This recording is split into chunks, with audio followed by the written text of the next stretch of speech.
merci de nous suivre.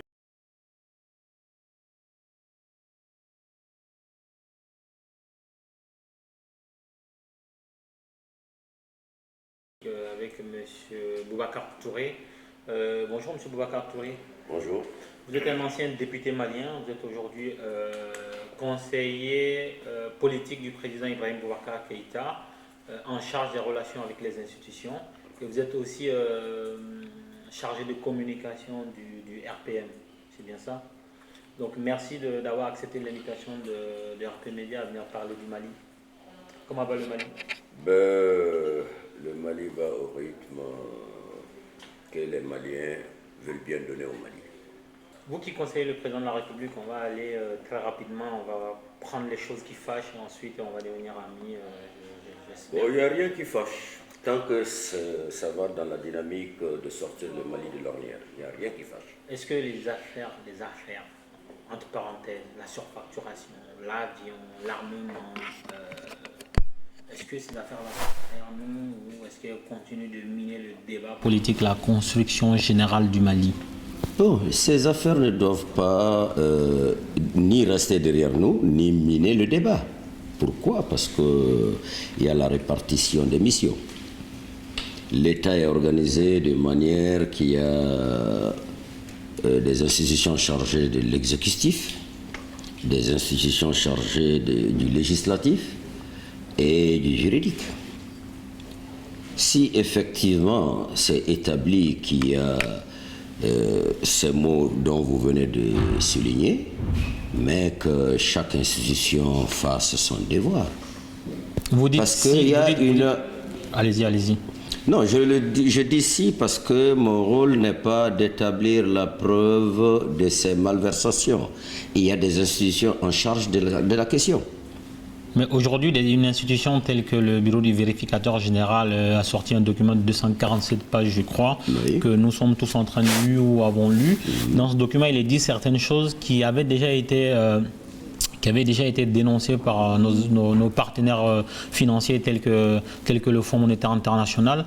Et donc, ce document-là du bureau du vérificateur général met le doigt clairement et de façon officielle sur des malversations financières, des prises d'intérêts illégales dans la gestion du Mali. Oui. Moi, la question que j'ai à vous poser aussi bien en tant que Malien lambda ou en tant que de responsable politique malien, pourquoi autant d'affaires et personne ne paye? C'est-à-dire qu'il n'y a personne aujourd'hui qui démissionne ou qui est démis de ses fonctions par le chef de l'exécutif, le président de la République et aussi même le Premier ministre Moussa Mara. Pourquoi tant de choses reprochées à une gestion et à personne qui démissionne et à personne qui est renvoyé simplement par son patron?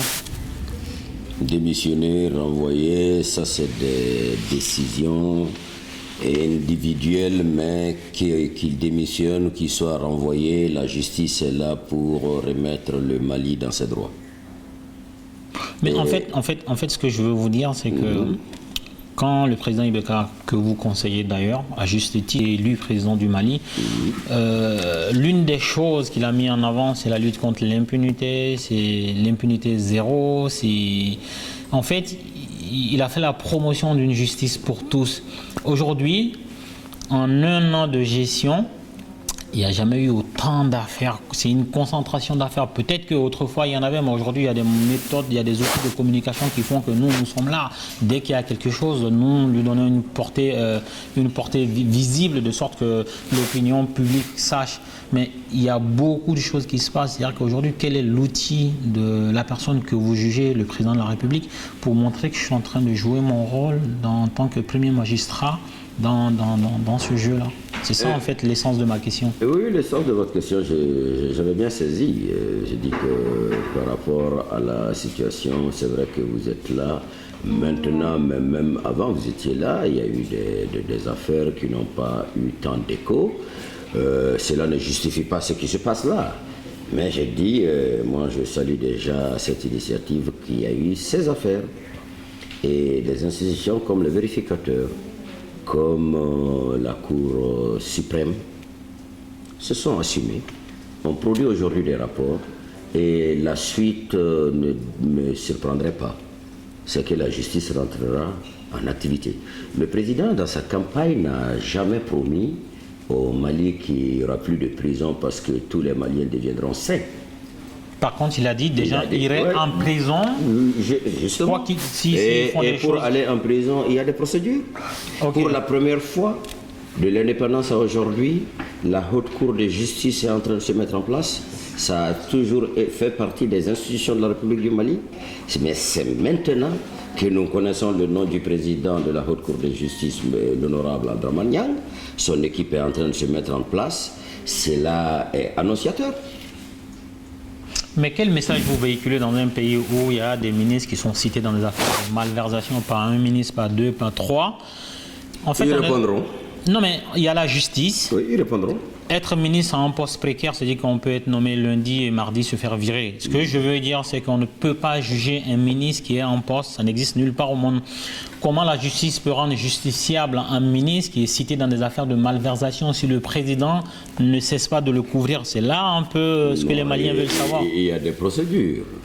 Oui, mais la haute cour, une fois en place, vous verrez que la machine va tourner. Ça, c'est ce que vous pensez. Moi, je vous parle de l'instant présent. Le président Ibeka ne se désolidarise pas de ces ministres qui sont cités dans des affaires. La justice ne peut pas travailler. Il ne couvre pas non plus. On ne peut pas entendre un ministre en poste. Il ne couvre pas non plus. Oui, mais en fait, il est le rempart lorsque... Au départ de l'annonce de ces affaires, quand il y avait déjà des bribes d'informations sur la question, la procédure a suivi un cours qui vous a permis aujourd'hui d'avoir suffisamment d'éléments d'appréciation sur la question. Mais face à la justice, ce n'est pas suffisant. Il y a des procédures à respecter. Et la justice est une machine qui a ses règles. Et l'exécutif, au nom de la séparation des pouvoirs, l'exécutif n'a pas à s'y mixer. Mais ce qui reste vrai, quel que soit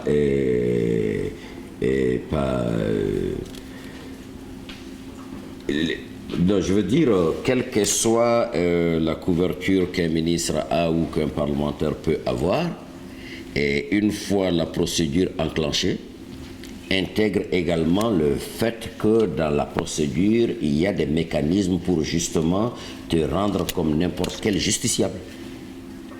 Et tu répondras face à la justice appropriée. Ok, vous qui êtes en conseil du président de la République, Ibrahim Boubacar Keïta, vous êtes un certain nombre, est-ce qu'il vous écoute? Bah, écoutez, autant me demander de démissionner. Non, ma question c'est est-ce que le président Ibeka écoute ses conseillers? Autant me demander de démissionner.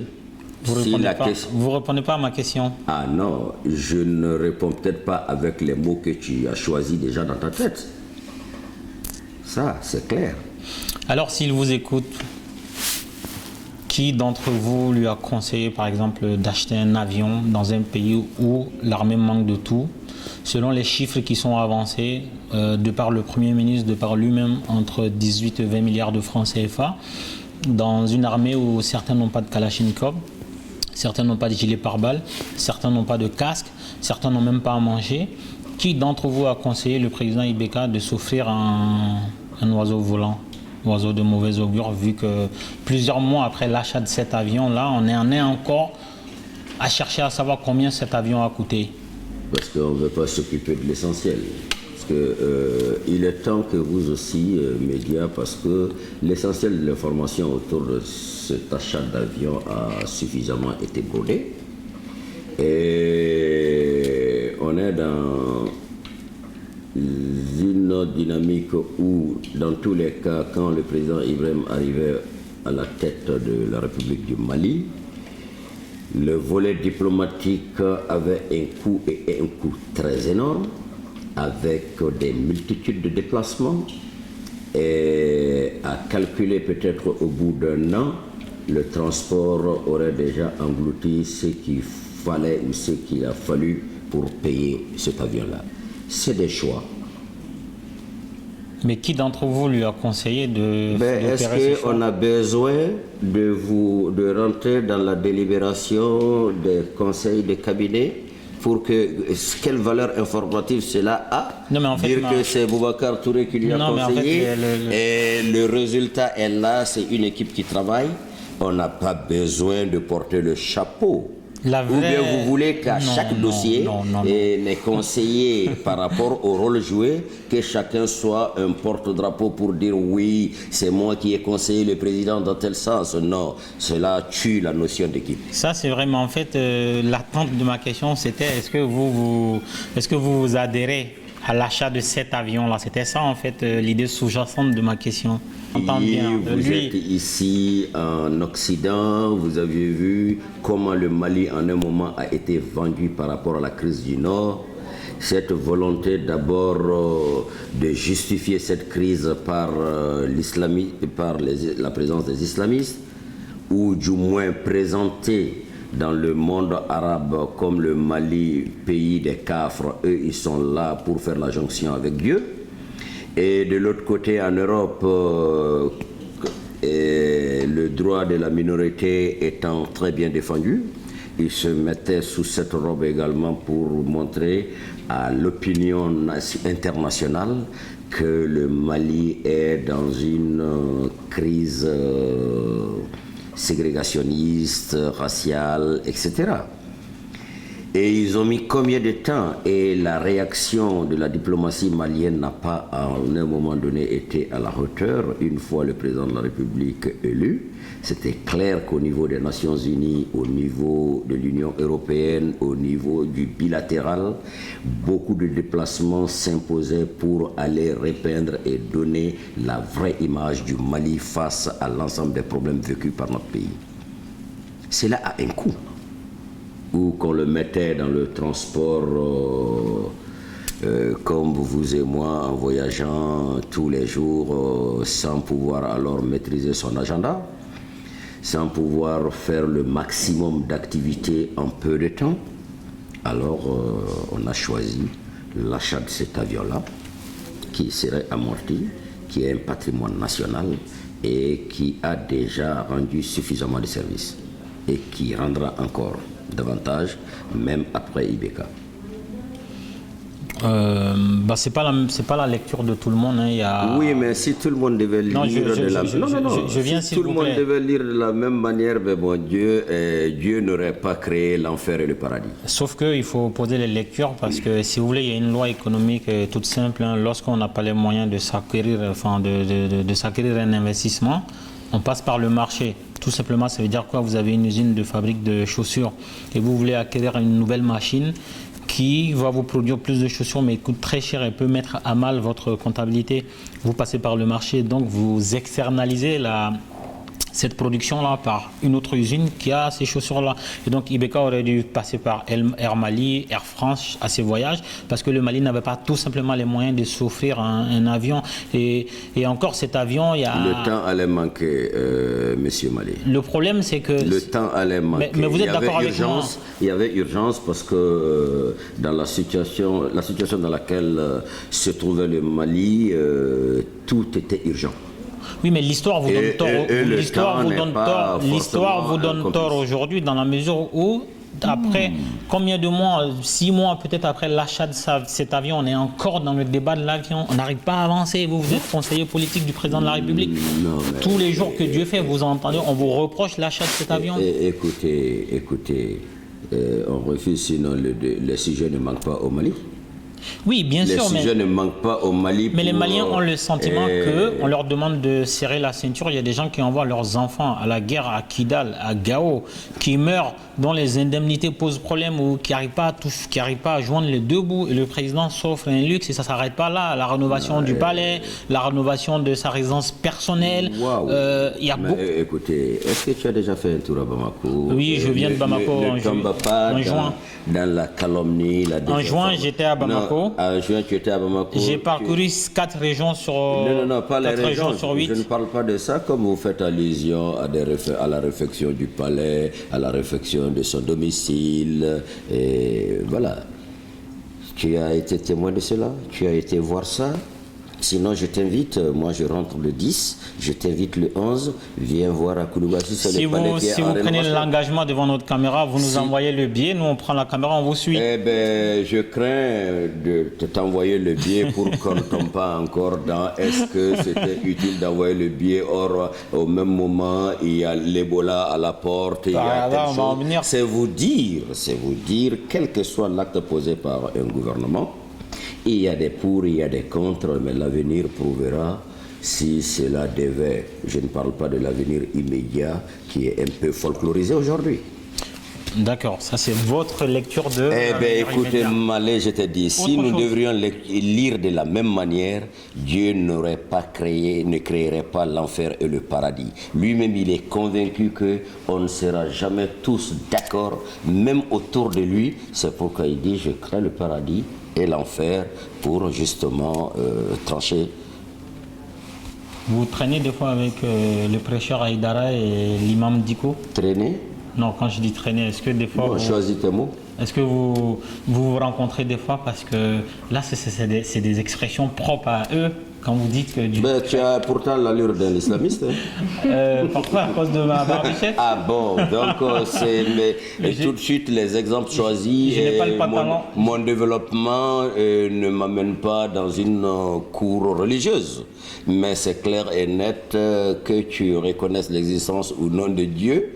Le mot Dieu existe dans toutes les langues. Bien sûr. Ben voilà. Bien sûr. Donc on n'a pas besoin de traîner dans une médersa. Aujourd'hui, quels sont vos rapports avec l'opposition parlementaire malienne à travers Tiblé Dramé, Soumaïla Cissé, Modibo Sidibé, ancien Premier ministre? Aujourd'hui, quels sont vos rapports? Quel rapport veux-tu qu'il y ait entre la majorité qui exécute, l'opposition qui constate, qui critique, pour éventuellement un jour faire des propositions d'alternance? Mais vous êtes conseiller président chargé des relations avec les institutions, sachant que l'opposition est une institution au Mali, vu qu'elle est reconnue et même financée. Pas encore, parce que la loi n'a pas... Mais les intentions sont là. C'est clair. Voilà. C'est clair, parce que nous sommes convaincus qu'il faut nécessairement une opposition et pas n'importe quelle opposition. Une opposition pour amener la majorité à rester sur ses gardes par rapport à l'ensemble des engagements. Est-ce que vous les consultez? Eh bien sûr, à chaque fois que cela est de besoin. Donc, quels sont vos rapports? Comment ça se passe? Est-ce que vous les écoutez, par exemple? Est-ce qu'il y a des choses qui vous ont proposées en tant que majorité et que vous avez dit c'est bien, on met ça en place? Ces propositions, d'abord, prenons le budget. L'Assemblée est bientôt à son deuxième budget. Après le budget rectificatif, l'opposition est présente à l'Assemblée nationale, l'opposition a fait ses observations et l'Assemblée a décidé et a donné des instruments de travail à l'exécutif. Mais je ne sais pas quel genre de conseil, est-ce que les débats de presse, les débats de rue, et je ne crois pas que je parlais de l'opposition, mon terme il est précis, l'opposition parlementaire à travers des gens qui sont élus par le peuple, donc qui ont un socle... qui ont un socle qui émane du peuple, peuple. Voilà, je ne parle pas de la rue. La prise en compte de leurs observations, quelle est ton unité de mesure? Que ça soit exactement ce qu'ils ont dit, ou qu'en tenant compte de leur analyse, leur approche, qu'on réajuste, qu'on ajuste nos visions? Je ne juge pas l'opposition, je ne dis pas que ce qu'ils disent est bien, non, le débat n'est pas là. Je dis juste que... Ta question est claire. Tu me demandes est-ce qu'on prend en compte? Est-ce que vous avez des relations allant dans le sens de la construction du pays, en dehors de ce qui se passe dans les médias, en dehors des pics lancés sur les radios? Est-ce que derrière, il y a des gens dans le back-office qui se réunissent en tant que majorité, en tant qu'opposition, pour dire voilà, nous, la direction que nous voulons donner au pays? Est-ce que ces genres de choses arrivent au Mali aujourd'hui? Ça arrive, et le lieu approprié, l'Assemblée nationale. Non, mais en dehors de l'Assemblée nationale, des fois... En dehors de l'Assemblée nationale, selon les opportunités, le président a l'habitude de recevoir l'opposition par rapport à des questions précises de la nation. Donc vous, l'ensemble des conseillers justement qui conseillent le président de la République, qu'est-ce que vous lui avez conseillé pour le système de prévention par rapport à la fièvre Ebola avant qu'il y ait le cas zéro au Mali? Qu'est-ce qui était mis en place En termes de schéma de communication, parce que je ne parle même pas de l'aspect technique, et on a d'autres gens à qui poser ces questions, mais en termes de schéma de communication sur ce fléau-là, qu'est-ce que vous avez mis en place pour pas que, une fois que le cas zéro éclate, qu'il y a la panique comme on l'a vu au Mali? Bon, parler de panique, le cas signalé de la petite fille venant de la Guinée, très regrettable, mes condoléances. Mais ta question, quel est le mécanisme d'information? Le mécanisme a existé comme vous pouvez constater partout, d'ailleurs, les pays limitrophes avec les pays qui connaissent aujourd'hui l'Ebola. Et l'information par les médias, l'information par les structures sanitaires, par les structures qui sont dans les postes frontaliers, les contrôles et surtout l'aspect hygiène. Les contrôles, c'était où? Aux différents postes. Sur le plan terrestre, il y a eu un manquement. Et sur le plan aérien, il y avait des choses prévues, mais on a des échos comme quoi, c'est même pas des échos, c'est des choses avérées. C'est que... Bon, écoutez, dans tout système, des failles peuvent exister. Mais quand la faille devient le système, ça pose un problème. Oh non. En ce moment, la faille est devenue système aux États-Unis et en France. Des cas ont été enregistrés dans ces pays-là. Or, normalement, peut-être toutes les dispositions sans faille devaient être. Votre exemple, il tombe dans l'eau dans la mesure où la quasi-totalité des cas observés en Occident sont des cas de médecins qui étaient dans des zones où ils traitaient. Donc, en fait, pas le Libérien qui est décédé aux États-Unis, il n'était pas médecin. Oui, mais... Non. C'est ce que je vous dis. Arrêtez, parce que regardez, on ne peut pas, à partir d'un seul cas, remettre tout un dispositif en cause. Mais un système est de règles parce qu'il peut y avoir des failles et l'objectif c'est, à partir de ce premier cas constaté, de redoubler d'ardeur, d'efforts et de stratégies pour qu'il n'y ait plus de cas. Mais même si cela devait arriver, qu'il y ait des mesures d'accompagnement pour que mort ne suive. Sinon, les circonstances ont donné l'exemple des pays en voie de développement qui ont enregistré des failles dans leur système de protection et de prévention. Mais malheureusement, la faille a été constatée dans le système également des pays occidentaux. Ce n'est pas parce que c'est des agents qui évoluaient sur le terrain. Et le mal est connu, la contagion est connue, la transmission est connue. Et alors, toutes les dispositions devaient avoir, même si c'est des gens qui ont la main dans la pâte, qui ont été des cas enregistrés en France. Mais aux États-Unis, il y a eu les deux cas. Un Libérien qui n'avait, je crois bien un Libérien, bon, la nationalité importe peu, en tout cas, il y a eu un cas. Celui-là n'était pas du corps médical. Pour finir donc, avec il y a faille enregistrée, et au niveau des systèmes mis en place, au niveau des pays développés, comme au niveau des pays sous-développés. D'ailleurs, moi je salue déjà les résultats enregistrés. C'est vrai que le mal est encore à la porte. Il faut redoubler d'efforts, d'ardeur, de vigilance et tirer les enseignements du cas de la petite fille décédée par la suite, venant de la Guinée. Mais vu la proximité du Mali avec le foyer, être à un cas aujourd'hui, je ne dis pas un cas déjà n'est pas trop, mais nous devions remercier, encourager, féliciter l'équipe qui travaille, mais attirer leur attention que ce n'est pas encore suffisant parce qu'il y a eu un cas qui s'est infiltré.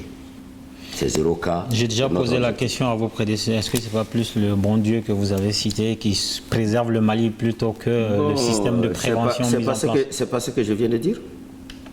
Si celui-là a parlé de bon Dieu, je reste un croyant pratiquant.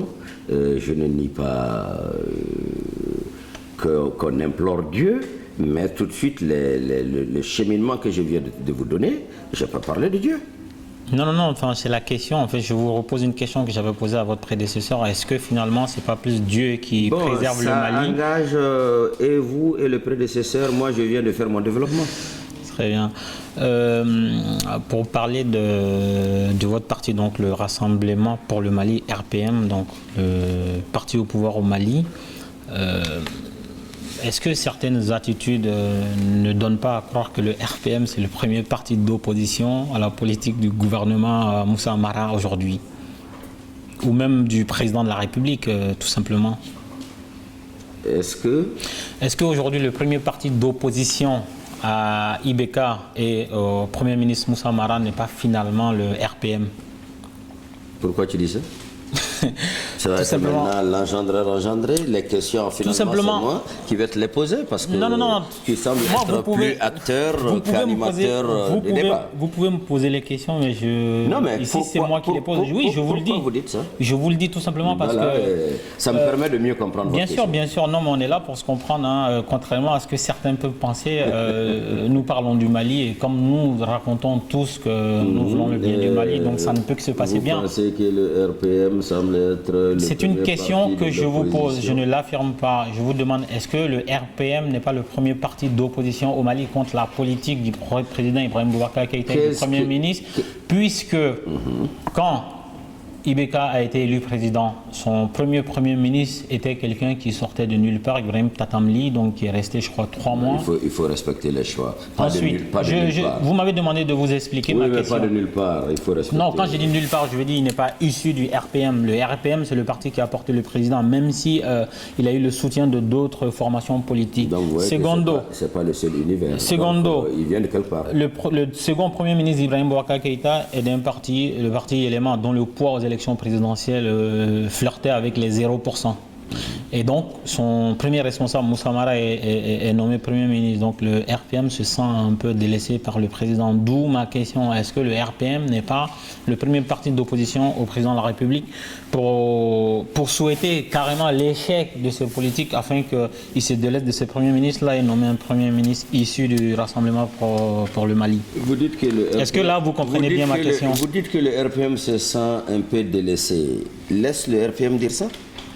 Mais je vous pose la question, vous êtes du RPM? Non, vous dites, vous sentez... En fait, moi, je ne parle pas très bien français, je vais reformuler. Oh, non, est-ce que vous pensez écoutez, est-ce que vous pensez que le RPM ne souhaite pas l'échec du Premier ministre et du Président dans cette phase-là, de sorte à ce que ce bureau-là soit mis de côté, soit renvoyé tout simplement, et ensuite faire revenir un Premier ministre issu des rangs du RPM? Je t'amène dans une analyse rapide.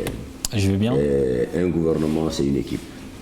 D'abord, le système de nomination du Premier ministre dans notre système républicain et le schéma choisi, c'est la gestion présidentielle. Qui parle de notion présidentielle dans la formation du gouvernement, l'initiative du choix du Premier ministre incombe au seul président de la République. La tradition parlementaire et la tradition républicaine fait que dans des proportions très élevées, le président choisit dans sa famille politique. Mais cela n'est pas interdit que son choix soit ailleurs. Ben, heureusement. Deuxièmement, dès que le RPM a eu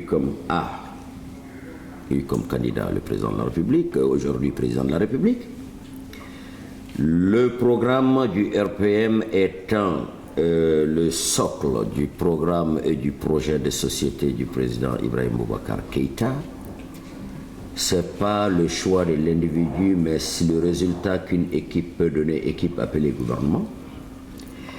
Et pensez un instant que le RPM peut souhaiter l'échec à Moussa Mara, c'est ne pas faire le diagnostic de la composition du gouvernement. Des cadres RPM ont la responsabilité de plus de 60-70% du budget national touchant plus de 80% des citoyens maliens. Ce serait du non-sens. Ce serait être apatride et déloyal vis-à-vis de sa formation, vis-à-vis de notre formation qu'est le RPM, et vis-à-vis de notre candidat qu'on a mis en mission. Quand on le choisissait candidat, dans le lot des camarades, nous avions estimé qu'il est le meilleur et il serait le bon candidat pour accomplir cette mission. Mais la mission n'étant pas que le poste du président, forcément, il serait accompagné sur toute la ligne. Oui, mais est-ce que clairement on va pas faire le langue de bois? Est-ce que c'est pas un désaveu du président envers le RPM que de nommer dessus 2 premiers ministres qui ne sont pas issus des rangs du RPM? C'est le président Ibrahim qui vous a dit que c'est un désaveu du RPM. Moi, je vous demande, vu que vous, de temps en temps, vous prenez le thé avec le président de la République. Non, je refuse d'aller dans la dynamique des désaveux, d'autant le ministre du Développement rural est le premier secrétaire, est le secrétaire général du parti. Le ministre de la Santé est le secrétaire chargé des finances du parti. Le ministre de l'Enseignement, de l'Éducation. Mais est-ce que vous aurez aimé que le Premier ministre soit du RPM? Moi, j'aurais aimé que non, pas une question d'aimer. Est-ce que plutôt on est toujours d'accord avec le choix du président? Je te réponds oui. Est-ce que vous êtes toujours d'accord avec les choix du Premier ministre? J'ai dit, nous sommes toujours d'accord avec le choix du président de la République. Est-ce que vous êtes toujours d'accord avec les choix du Premier ministre? Si c'est le choix du président de la République, où est-ce que tu veux m'amener? Donc il fait des choix qui ne sont pas ceux du président de la République? Pardon? Est-ce que le Premier ministre, il lui arrive des fois de faire des choix qui ne sont pas ceux dictés par le Premier ministre? Ceux dictés par le président Ibeka? S'il faisait ses choix, il serait ramené dans les rangs comme même si c'était un Premier ministre membre fondateur du RPM. Donc est-ce que vous validez, depuis que le Premier ministre est là, est-ce que vous validez tous ces choix? Ben, écoutez, le Premier ministre, sa déclaration de politique générale a passé au niveau de l'Assemblée nationale parce que le RPM est derrière le choix. Mais la déclaration de politique générale est une chose, l'application au quotidien est une autre chose. Est-ce que vous validez les choix du Premier ministre Moussa Mara depuis qu'il est là jusqu'à aujourd'hui en tant que responsable du RPM, en tant que parti au pouvoir? Est-ce que vous validez Moussa Mara? Bon, écoutez, dans l'exécution d'une mission, il n'est pas dit que tout choix peut être bon. On peut se tromper et ne jamais revenir pour corriger. C'est ce qui serait dramatique. Est-ce que depuis que Moussa Mara est là, le RPM est en phase avec toutes ces prises de position? À chaque fois qu'on n'est pas en phase, il y a des créneaux appropriés pour en débattre et en convenir. Est-ce que c'est déjà arrivé que vous ne soyez pas d'accord, que vous vous êtes rassemblés pour en parler? Dès qu'à l'exécution finale, on est d'accord, le processus pour y arriver importe peu. Est-ce que c'est déjà arrivé que vous soyez en désaccord sur une décision du Premier ministre ou un acte du Premier ministre? Fiancé, peut-être aide-moi à savoir. Je vous pose, c'est vous qui répondez aux questions. Oui, c'est ça ma réponse. Si tu sais des points de désaccord, peut-être rafraîchis ma mémoire. Non, moi je ne sais pas beaucoup. Vous savez, nous on est à 6000 km. Non, à 6000 km, mais à quelques secondes également de toute activité. Vous venez de faire les éloges de la technologie et surtout dans la communication. Arrête, les 6000 km, ça ne représente plus rien. Très bien, merci pour ces petits compliments. On va revenir à la diaspora malienne qui, pendant les élections, on sait que tous les candidats viennent, ils font le tour des foyers, même si les foyers ne sont pas représentatifs des Maliens de France. Ils font le tour des communautés et une fois que les élections finissent, on ne parle pas trop de la diaspora. Les gens de la diaspora, des gens comme nous, comme tout le monde, hein, même y compris les gens au sein de votre groupement politique, souhaiteraient qu'il y ait des représentants de la diaspora malienne à travers le monde à l'hémicycle, notamment avoir des députés des Maliens de l'étranger. Est-ce que cette question-là est arrivée à votre niveau en tant que parti et aujourd'hui en tant que conseiller politique pour les questions de relations avec les institutions du président de la République, est-ce que ce sont des choses sur lesquelles vous travaillez? Est-ce que vous comptez donner une suite favorable à cette requête-là de la diaspora malienne à travers le monde? La question, vous me permettrez de faire un peu l'histoire. Les années 91-92, le débat a lieu. À l'époque, les animateurs du parti ADEMA, avec le président Alpha Oumar Konaré, la dynamique avait commencé dans l'élaboration des textes. C'est à l'application qu'il y a eu des difficultés au niveau de certains pays qui disent qu'ils ne peuvent pas garantir l'immunité parlementaire d'un député résident dans leur pays, élu député dans son pays. La garantie de l'immunité parlementaire a posé problème à cette époque-là. Pour un certain nombre de pays, j'ai entendu dire, tels que la France par exemple. Voilà, pour un certain nombre de pays. Bon, dès que la situation se pose comme cela, est-ce que c'était judicieux de faire cette ouverture et que les Maliens résidant dans certains pays du monde, dans certains pays du monde que cela soit possible et dans d'autres non, est-ce que ça serait équité, justice entre les Maliens qui ont eu comme choix de vivre en dehors du territoire national? Face à cela, justement, l'idée n'a pas prospéré. Si tel est encore le besoin, la question mérite d'être examinée et le RPM reste ouvert à l'examen de ces questions. C'est certainement l'évolution, la disponibilité des différents pays, peut-être là où la réciprocité est possible, oui. Mais maintenant, si ce n'est pas général, est-ce que ce ne serait pas pénaliser des Maliens d'ailleurs? Je me mets là dans une dynamique de réflexion. Tout à fait. La réflexion, il n'y a pas d'interdit autour. La question peut être soulevée. La question peut être dans les revendications, ou pas revendications, mais dans les préoccupations des Maliens résidant à l'extérieur. Et la solution ne dépendant pas que des textes maliens et du Mali. Il faut en ce moment un grand balai diplomatique pour amener la cohésion, l'acceptation de l'idée, pour qu'un Malien ne soit pas brimé dans tel ou tel autre pays et avoir la possibilité d'être dans tel ou tel autre pays. Il faut juste rappeler qu'un pays comme la France a des élus, les élus français à l'étranger pour le compte du Mali existent. Donc, vous avez parlé de réciprocité dans ces relations-là. Vous devez juste les réveiller et les mettre en jeu. Et aussi, vous parlez d'inégalité. Si jamais on la met en pratique, sachant qu'il y a des pays qui ne respecteront pas. Je mets tout ça dans le panier de la Non, mais j'ai bien compris. Hein, on n'est pas opposé. En fait, ce que je veux dire, c'est qu'il n'y a pas d'égalité entre les Maliens à travers le monde. Il y a plus de Maliens en Côte d'Ivoire que partout au monde. Et les Maliens aujourd'hui, comme toutes les diasporas, comme toutes les diasporas africaines, apportent plus à l'économie de leur pays que l'aide publique au développement. Donc aujourd'hui, tout simplement, ils se posent des questions de priorité. Est-ce que ces Maliens-là, on a envie de les valoriser à travers des élus qui pourraient réellement apporter leurs idéologies, leurs idées, leur façon de construire le pays au sein de l'hémicycle? Ça, ces questions, il faut se les poser. On a la chance d'avoir quelqu'un comme vous qui est responsable du parti majoritaire aussi, qui est conseiller politique du président de la République. Je peux me permettre, au nom de la diaspora malienne, creuser cette question-là. Il y a beaucoup de choses qui trouveraient leur solution à travers des postes officiels de représentativité des Maliens de l'extérieur, parce que ce qu'on a aujourd'hui, c'est juste des associations, c'est pas ce qu'il nous faut.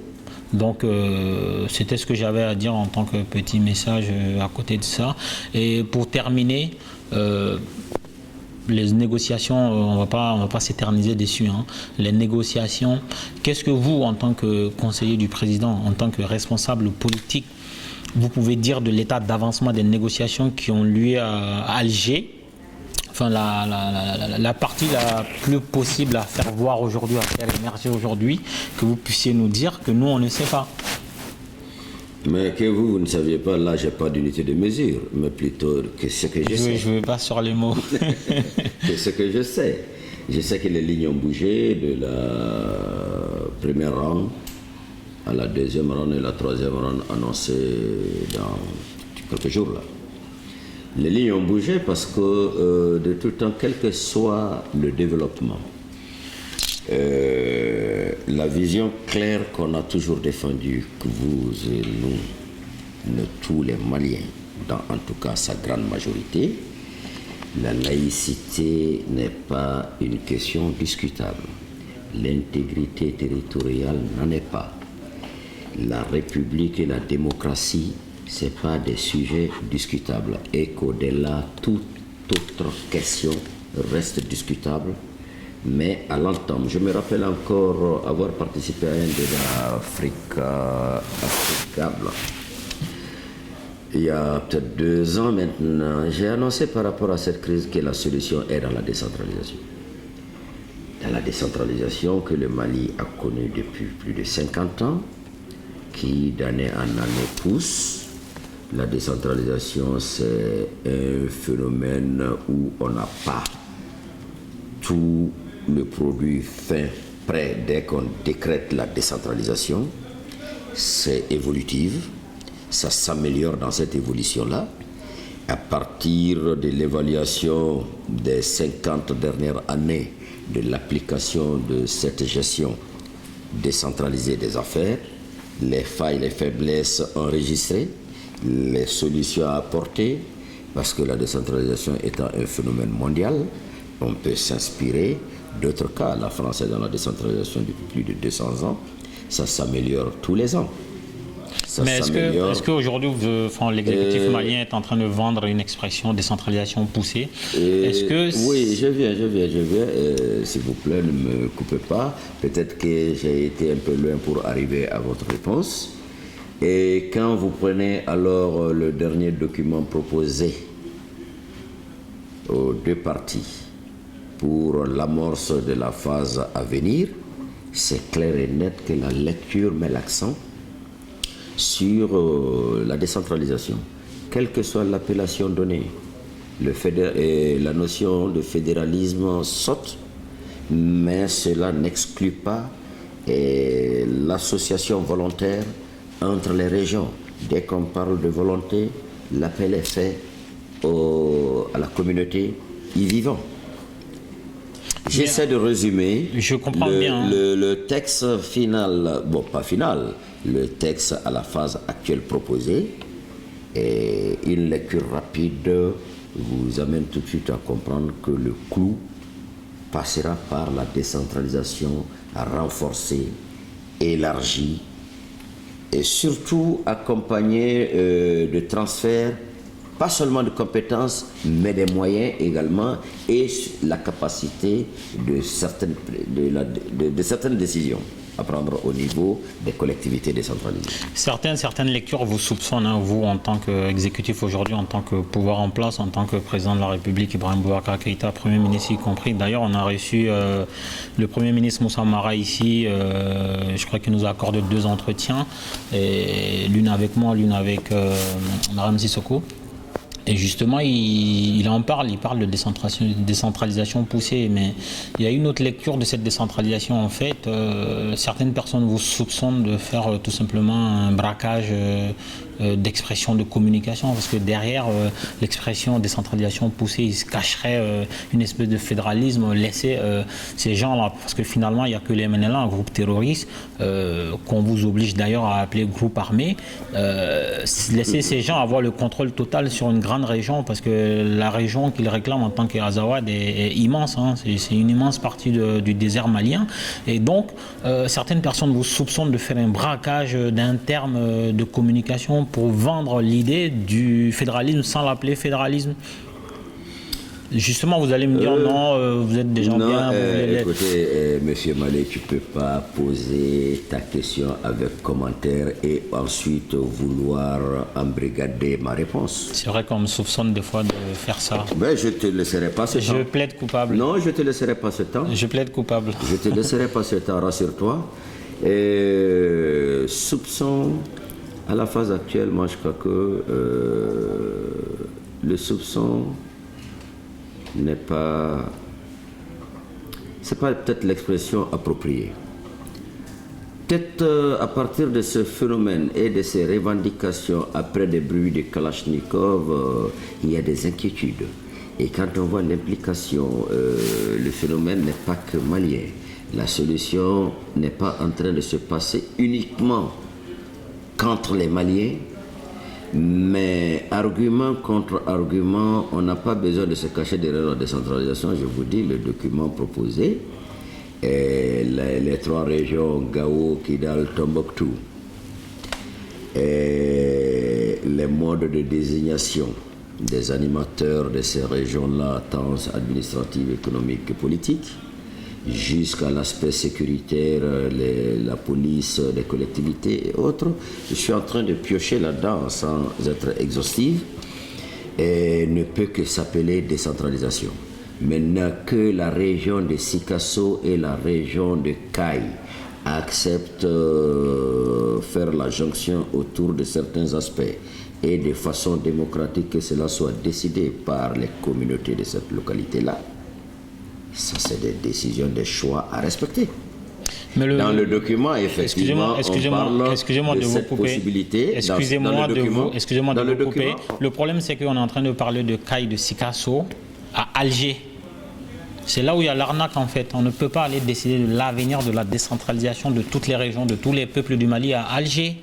Ça veut dire que soit vous, en tant que parti au pouvoir, vous ne faites pas le poids devant ceux qui vous ont conduit là-bas, parce que le président Ibeka avait dit que les négociations ou les pourparlers n'iraient lieu nulle part ailleurs qu'au Mali. Aujourd'hui, ça se passe à Alger. Et là, vous êtes en train de parler de décentralisation poussée pour toutes les régions du Mali dans un pays étranger qui elle-même n'est pas très clair dans le processus, d'insécurité qui a lieu au Mali. Il y a lieu de s'inquiéter quand même, non? Bon, ben, l'inquiétude est normale. Mais maintenant, dire qu'on est en train de parler des Caille, Sikasso et autres à Alger, non, Alger ne ferait que les balises.